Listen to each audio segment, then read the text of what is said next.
اعوذ باللہ من الشیطان الرجیم بسم اللہ الرحمن الرحیم۔ السلام علیکم دوستو، میں ہوں محمد احمد اور آپ دیکھ رہے ہیں انفو رائٹر۔ تو دوستو، آج سے میں اپنے چینل پہ وائس اوور پہ بھی ویڈیو بنانا شروع کر رہا ہوں، کیونکہ جو رائٹنگ کی ویڈیو ہیں تو ان میں کافی لمبا چلے جاتا ہے لکھنا، تو میرے خیال میں تھا کہ میں بول دوں گا تو یہ آسان رہے گا۔ تو آج جس شخصیت کے بارے میں ہم بات کرنے جا رہے ہیں وہ حضرت بشر حافی رحمۃ اللہ تعالی علیہ۔ تو یہ ہم کشف المحجوب جو داتا علی حجویری نے لکھی کتاب، اس کے اندر سے میں آپ کو صرف ان کا انٹروڈکشن آج ہم پڑھیں گے۔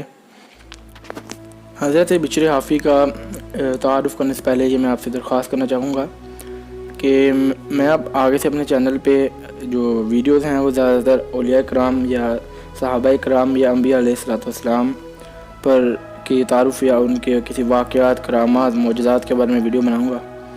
تو اگر آپ وہ دیکھنا چاہیں تو پھر آپ ہمارا چینل سبسکرائب کر سکتے ہیں، لہٰذا بیل آئیکن کو بھی دبا لیں تاکہ آپ ہماری ویڈیو جب بھی آئے تو آپ کو اس کو نوٹیفیکیشن مل جائیں اور آپ وہ ویڈیو دیکھ لیں۔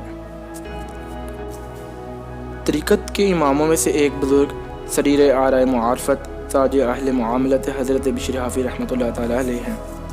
آپ مجاہدے میں عظیم الشان اور برہان کبیر تھے، معاملاتی طریقت میں کامل مہارت رکھتے تھے۔ آپ نے فضیل بن عیاض رحمۃ اللہ علیہ کی صحبت پائی اور اپنے ماموں علی بن ہشرم رحمۃ اللہ تعالیٰ سے بیعت ارادت کی۔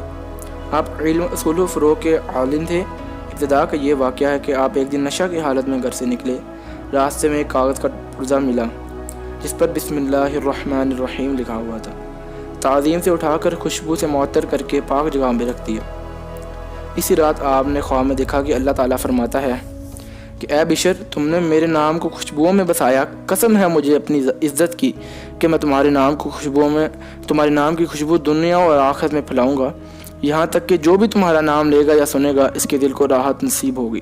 خواب سے بیدار ہو کر توبہ کی اور مضبوطی کے ساتھ طریقہ زہد پر گامزن ہو گئے۔ حق تعالیٰ کی مشاہدہ کا غلبہ اس حد تک شدید تھا کہ ہمیشہ ننگے پاؤں رہے۔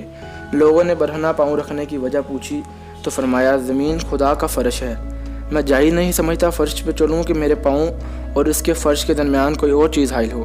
آپ کی معارفت کا یہ عجیب معاملہ ہے کہ جوتوں کو بھی حجاب سمجھ لیا۔ آپ فرماتے ہیں کہ جو یہ چاہتا ہے کہ دنیا میں عزت والا اور آخرت میں شرافت والا ہو، اسے لازم ہے کہ 3 باتوں سے اجتناب کرے۔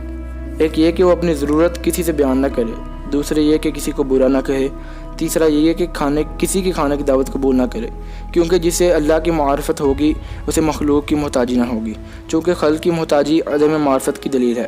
اگر وہ خدا کو قاضی الحاجات جانتا ہے تو کسی کا محتاجی نہ ہوگا، اس لیے کہ مخلوق سے طالب ہونا ایسا ہی ہے جیسے قیدی کا قیدی سے مانگنا۔ کسی کو برا نہ کہنے کی وجہ یہ ہے کہ وہ خدا کے حکم میں تصرف کرتا ہے، اس لیے کہ وہ شخص اور اس کا فعل بد دونوں خدا کی مخلوق ہیں، اور اس کی پیدا کردہ چیزوں کو برا کہنا خدا کی طرف مراجعت کرتا ہے۔ کسی فعل میں عیب ڈالنا یا فاعل میں عیب ڈالنا برابر ہیں، سوائے اس کے کہ خدا نے جسے برا کہا اور اس کی موافقت میں برا کہا جائے، جیسے کفار وغیرہ۔ اسی طرح کسی کی کھانے کی دعوت قبول نہ کرنے کی وجہ یہ ہے کہ روزی ساں حق تعالیٰ ہے، اگر وہ مخلوق کو تیری روزی کا ذریعہ بنائے تو وہ مخلوق کو نہ دیکھو، بلکہ یہ دیکھو کہ یہ وہ روزی ہے جسے خدا نے تیرے پاس پہنچایا، نہ یہ کہ مخلوق نے روزی دی ہے۔ اگر روزی دینے والا بندہ یہ سمجھے کہ یہ روزی اس کی طرف سے ہے اور اس بنا پر تو اسے احسان جتاتا ہے تو اسے قبول نہ کرو، اس لیے کہ روزی میں کسی کا کسی پر احسان نہیں، مگر البتہ اہل سنت جماعت کے نزدیک روزی غذا ہے جسے خدا نے ان کو ذریعہ بنا کر بھیجا، لہٰذا اس کی سپاہ و شکر گزاری ضروری ہے۔